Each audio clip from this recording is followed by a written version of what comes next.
দপ্তরে রাজ্যের মন্ত্রী চন্দ্রনাথ সিনহা সকাল 11টায় সিজিওতে পৌঁছলেন চন্দ্রনাথ সিনহা। দপ্তরে রাজ্যের মন্ত্রী চন্দ্রনাথ সিনহা সকাল 11টায় সিজিওতে পৌঁছান চন্দ্রনাথ সিনহা। আদালতের নির্দেশে ইডির দপ্তরে হাজিরা।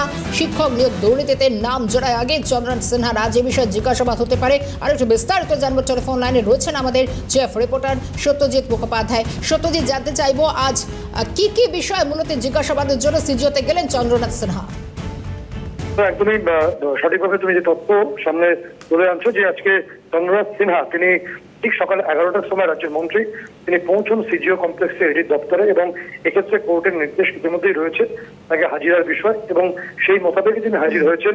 জিজ্ঞাসাবাদ পর্ব শুরু হয়েছে এবং যে তথ্য দর্শকদের জানাচ্ছিল যে শিক্ষা দুর্নীতির ক্ষেত্রে চন্দ্রনাথবাবুর নাম জড়িয়েছে এবং তার বাড়ি থেকে 2024 সালেই প্রচুর পরিমাণে অর্থ বাজেয়াপ্ত হয়। এগুলোর কোনো সঠিক সোর্স তিনি এখনো পর্যন্ত জানাতে পারেননি, প্রথমত। দ্বিতীয়ত, তার কাছ থেকে বিভিন্ন তথ্য এখনো পর্যন্ত জানার বাকি আছে বলে ইডি কর্তার আদালতও জানিয়েছিলেন।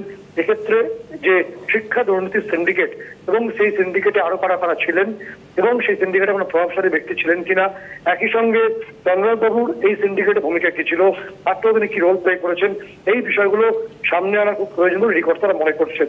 এই মোতাবেক এই জিজ্ঞাসাবাদ পর্ব সকাল 11টার কিছু পর থেকে সিজিও কমপ্লেক্সে ইডি দপ্তরে শুরু হয়েছে, বিকেল পর্যন্ত চলবে।